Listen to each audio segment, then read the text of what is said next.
รับฟังสถานีวิทยุพระพุทธศาสนาคณะสงฆ์อำเภอฝางต่อจากนี้ไปขอเชิญท่านรับฟังรายการธรรมะประทีปสองทางดำเนินรายการโดยหลวงพ่อพระครูสุจิตานุรักษ์หลวงพ่อเจ้าคณะอำเภอฝาง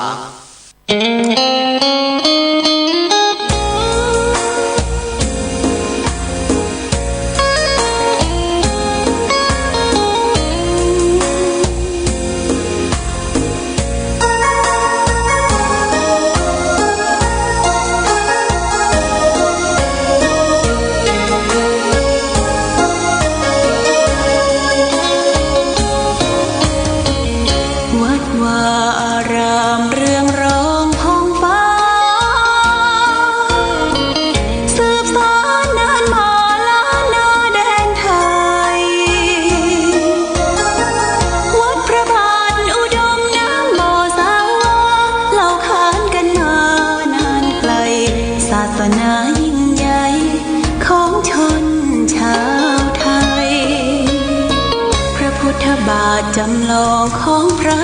สัมมาองค์พระศาสดาพุทธบูชากราบไหว้องค์พระเจ้าฝางอุดมศิลป์ผู้สร้างสรรค์มานานไกลนามอุดมก้องไปสมในฉายาก่อนเป็นวัดร้างโบราณสืบสาน2524พระมหาราชครูเกษราปัญญาปรมาติกาจารย์จากวัดดำไพเชียงใหม่สืบสานเวลาผ่าน131 ปีนานไกลวัดพระบาทอุดมรุ่งเรืองงามตาเจ้าน้อยบุญทาวงศาข้าหลวงบวงเชียงใหม่ปกครองหัวเมืองฟ้าทุ่มเทแรงกายแรงใจทุกชาติพันธุ์รวมใจรักษามัคคี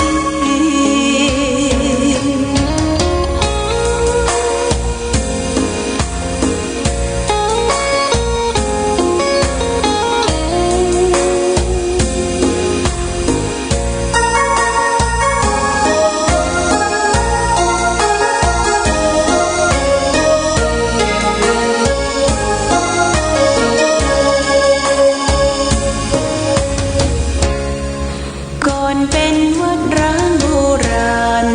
สืบสาน2524พระมหาราชครูเกษราปัญญาปรมาติกาจารย์จากวัดดำไพเชียงใหม่สืบสานเวลาผ่าน131 ปีนานไกลวัดพระบาทอุดมรุ่งเรืองงามตา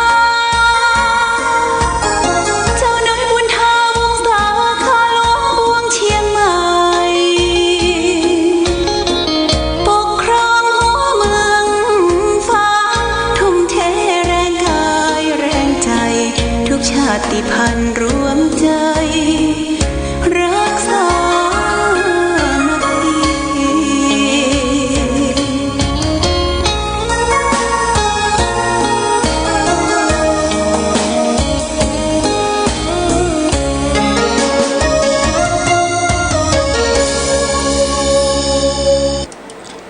เจริญสุข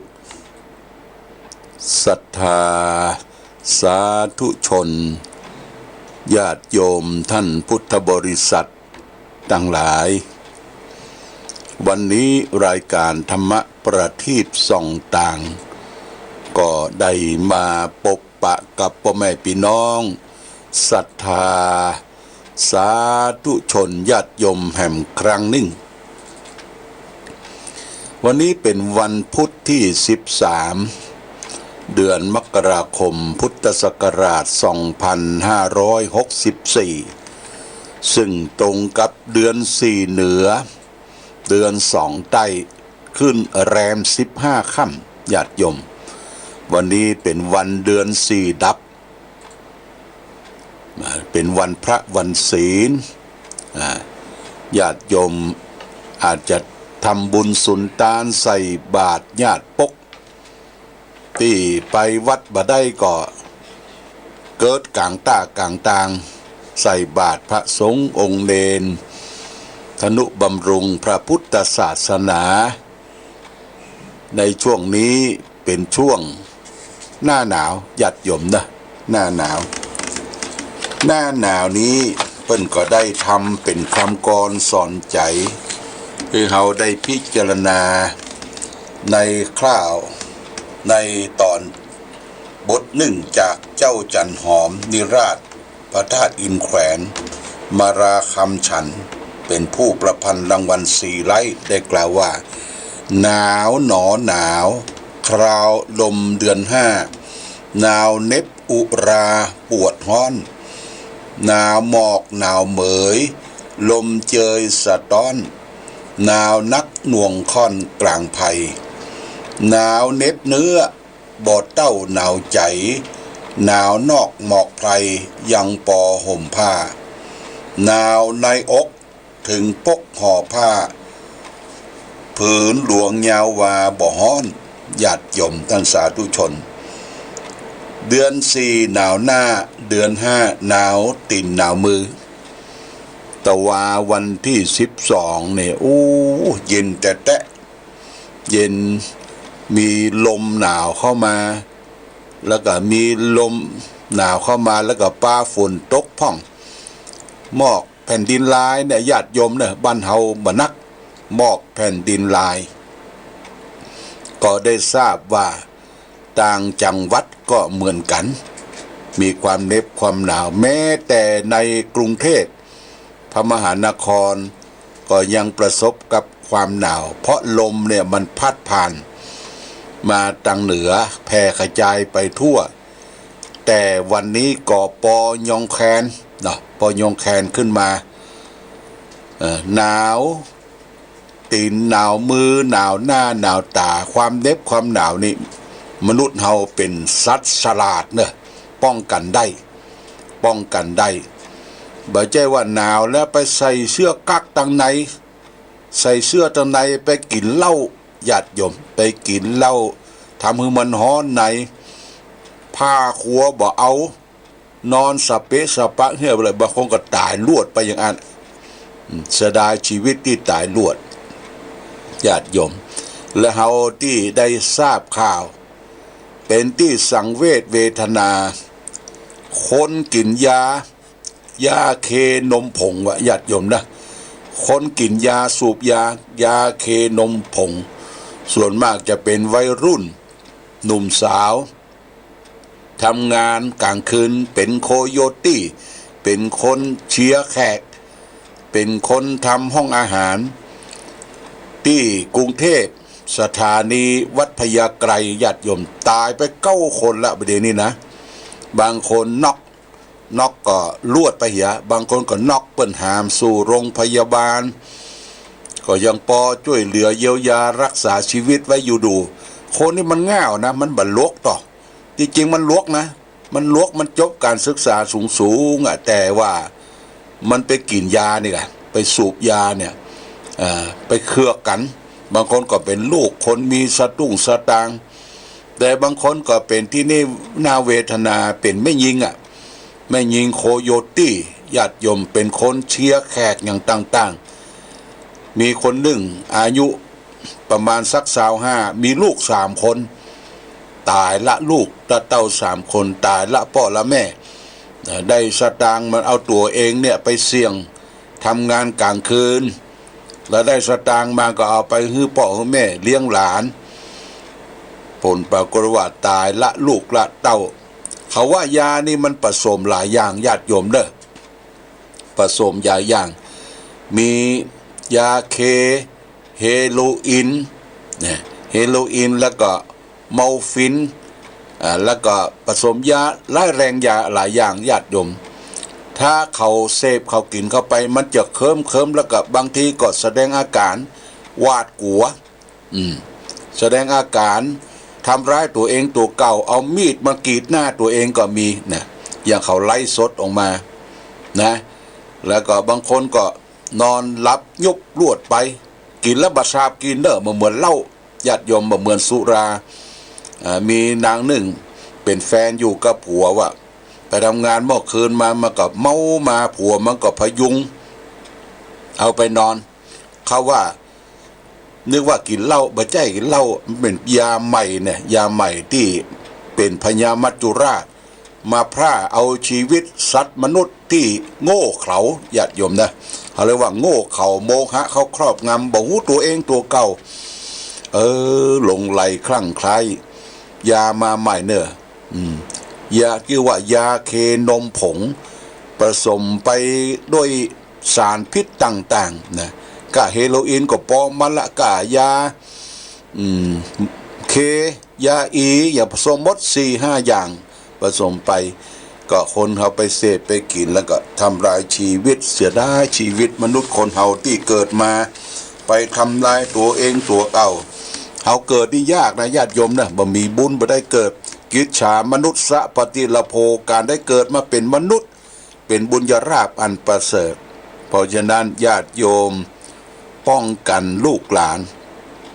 หรือมีแหล่งจำหน่ายที่ไหนที่มันเป็นพิษเป็นภัยต่อผู้คนเขาจะไปเอาตัวเองรอดว่าจ้างเตอะจ้างเขาเตอะอีกบ่ใจเอาอยู่สังคมด้วยกันมันมีผลกระทบต่อสังคมต่อชุมชนถ้าคนใดมันมามีการมีงานทำก็ไปแมดไปลักไปจกของเปิ้นไปงัดแงะนะเป็นกันแงะอย่างมีรายหนึ่งญาติโยมมามีงานทำเอารถขี่เผียไปลักของที่เปิ้นไปตลาดนะญาติโยมนะอย่างญาติโยมอาจจะไปตลาดที่ป่าบงอาจจะไปตลาดที่หนองยาวตลาดกลางเขาเอารถไว้ส่วนที่หนึ่งซื้อแล้วมาใส่เนาะซื้อผักซื้อไม้ซื้อครัวเอาไปขายต่อเอามาใส่หลังรถคนนี่มาแมทไปว่ะมาแมทไปเพียมาพอเป่งลึงหลังรถบะหมี่เปิ้นจับในละประเด็นนี้ที่จับได้เพราะว่ามันมีกล้องญาติโยมนะกล้องที่ติดไว้ตามที่ต่างๆกล้องที่เปิ้นติดไว้นี่นะทำให้เฮาหูว่าถ้าเปิ้นหันส่วนเนี้ยหันรถหันตัวเก่าแล้วก็เปิ้นพอกล้องอื่นแหมต่อมันถึงถูกจับได้หมดญาติโยมอันนี้เกิดขึ้นในปัจจุบันเป็นที่น่าสังเวชเวทนาถึงแม้ว่าเราจะปะโรคโควิดโคโรนา19นี้ป้องกันอย่างเต็มที่แต่โรคแห่งโรคหนึ่งก็คือโรคเกิดจากยาเสพติดเป็นพิษเป็นภัยเป็นมหันตรายต่อมนุษย์โลกต่อคนเฮาญาติโยมเนี่ยคนหันแก่ตัวทางนั้นที่พิษยาเสพติดยาเข้ามาขายนี่นะมาขายมามอมเมาให้เยาวชนบ้านเฮาก็หลายคนเสียสติสตังบางคนนี่เป็นบสนื่นตึงต้วงเนอะห้องจื้อแต่ละกรรมเนี่ยโหมันไปทำลายสมองแต่ทำลายสมองไปทำลายหัวใจไปทำลายเซลล์ต่างๆของร่างกายเนี่ยญาติโยมอันตรายมากเสียดายที่เขาเกิดมาเป็นมนุษย์อายุบ่ตันแก่สาวปลายตายไปเพื่อโอ้เป็นที่ทุกขเวทนากับพ่อกับแม่พ่อแม่กำเนิดเกิดมาอุตส่าห์เลี้ยงดูส่งให้ห่ำเรียนศึกษาซ้ำเป็นยังบ่ได้เปิ้งป้าอาศัยสักกรรมเสียตายไปให้ก่อนซะไปติดยาติดเหล้าสุราถ้าบ่มีสติพลิกฟื้นได้เนี่ยก็เป็นที่ลำบากแก่ครอบครัวนั้นนะญาติโยมอันนี้ฝากไว้ให้เราช่วยกันสอดส่องดูแลประเด็นนี้มันง่ายญาติโยมถ้าภัยพิษแตกต่างได้ก็โทรศัพท์แจ้งไป191ทางเมืองฝางเขาเลยโซดรับไปศูนย์รวมข่าวของสถานีสพ.ฝาง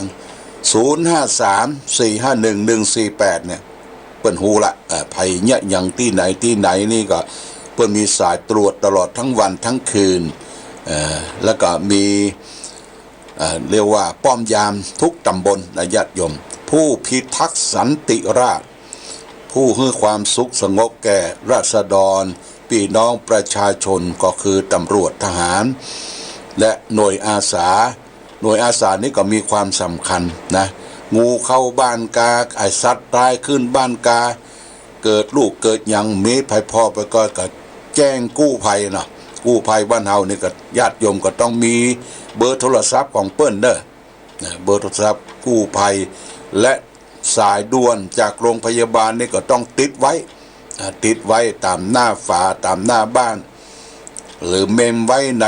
มือถือของเฮานะมือถือเนี่ยใจให้มันเป็นประโยชน์บ่ใช่ว่าเล่นและไปเต้ยบ่ใช่นะญาติโยมใจให้มันเป็นประโยชน์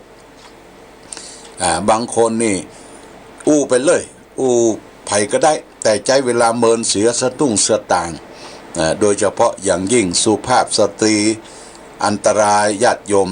พระพุทธเจ้าสอนว่าถ้ามีความจำเป็นจะกับสุภาพสตรีเนี่ยเพื่อบ่เกิน6 กรรมนะ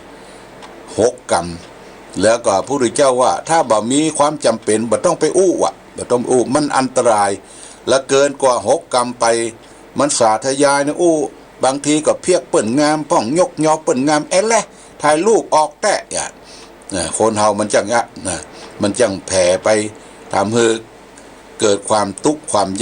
ลำบากเกิดขึ้นนะญาติโยมอันนี้ก็พยายามอย่างยิ่งเราก็จะร่วมประพฤติปฏิบัติด้วยกันไปวันนี้ธรรมะทางสุขใจที่จะได้นำมาฝากคือแก่ญาติโยมเรื่องความเศร้าโศกที่ยิ่งใหญ่นะวันนี้นะเรื่องความเศร้าโศกที่ยิ่งใหญ่เพิ่นก็บอกว่าดวงใจที่เศร้าโศกอยู่เป็นนิดนั้นบ่อยๆนั้นก็เพราะมีบาปมากบาปคือความชั่วความเสียหายที่คนเราทำลงไปไผทำความเสียก็มีความเสียเกิดขึ้นในใจของผู้นั้นเพราะจิตใจเป็นหัวหน้าในการทำในการพูดในการทำทุกอย่างทุกครั้งที่ทำบาปทำกรรมความเน่าความเสียก็จะเกิดขึ้นและทวีความเละเทะเฟาะฟอนมากยิ่งขึ้นจิตใจของเขาก็แห้งปราศจากความร่มเย็นเหมือนบรรยากาศอันแห้งแล้งในทะเลทรายอันยังก็ตามที่เข้ามาในดวงใจอย่างอันก็กลายเป็นความเศร้ากลายเป็นความเสียเป็นสิ่งที่เร่าร้อนตามกันไปหมดจะมีประโยชน์อันอย่างที่การดำเนินชีวิตอยู่ในโลกโดยสภาพแห่งจิตใจที่มักหมมไปด้วยบาปอันหนาเช่นนั้น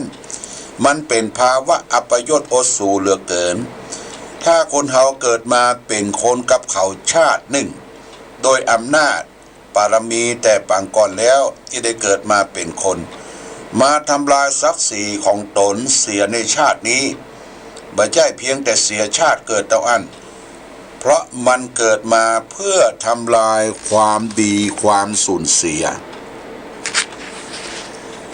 ใครได้ทำบาปแล้วตายลงมารู้สึกตัวภายหลังว่าเป็นสิ่งที่บ่ควรทำเช่นนี้จะมีแต่ความเศร้าโศกเป็นอย่างยิ่งทุกสิ่งทุกอย่างจะเป็นรอยบาปตามหลอกตามหลอนจิตใจของเขาให้เร่าร้อนสืบไปจนสิ้นกาลนานช้านานปัจฉาตัปปตังปัจฉาตัปปติทุกขตังความชั่วย่อมเผาผลาญในภายหลังนี้เป็นพุทธภาษิตธรรมบทคุตตกนิกายที่พระพุทธเจ้าเคยตรัสไว้นะปัจฉา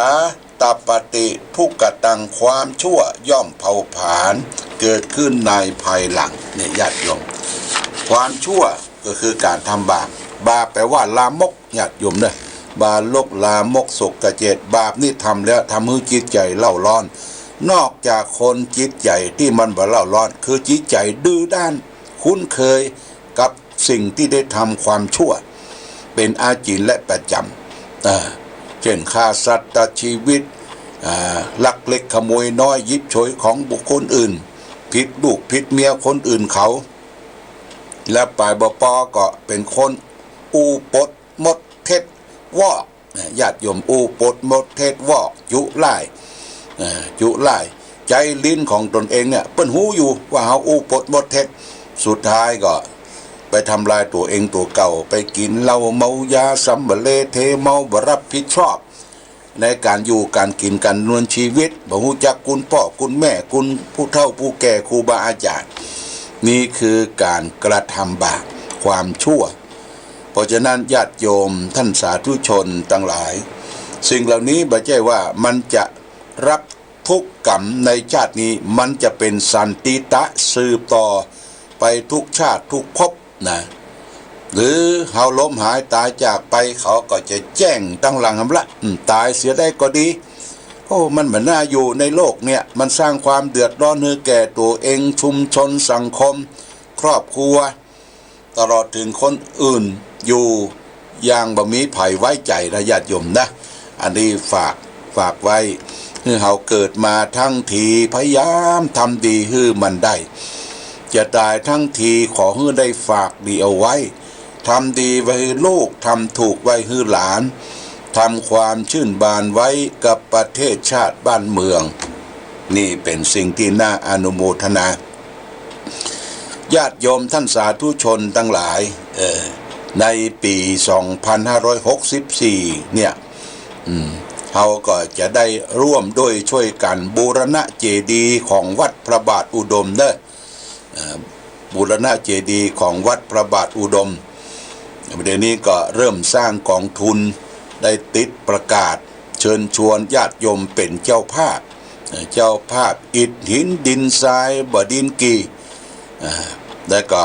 เขาก็จะเริ่มรอไอ้โควิดที่มันจางหายไปก่อนทางช่างทางศาลาที่อยู่เชียงใหม่ก็จะขึ้นมาเจดีย์วัดพระบาทอุดมเนี่ยเป็นเจดีย์เก่าแก่บูรณะหลายครั้งตอนนี้มันสุดโทรมแตกบ่สามารถที่จะทรงตัวอยู่ได้มันก็ลุก็ปังลงก็เอาไปเสนอให้ช่างศาลาออกแบบออกแปลนว่าจะเอาเจดีย์องค์นี้ไว้เป็นใจกลางแล้วก็จะมีการเทฐาน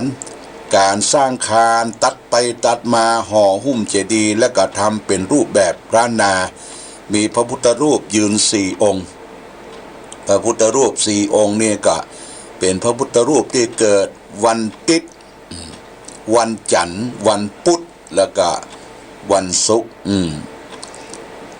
แล้วก็สำหรับวันพุธนั้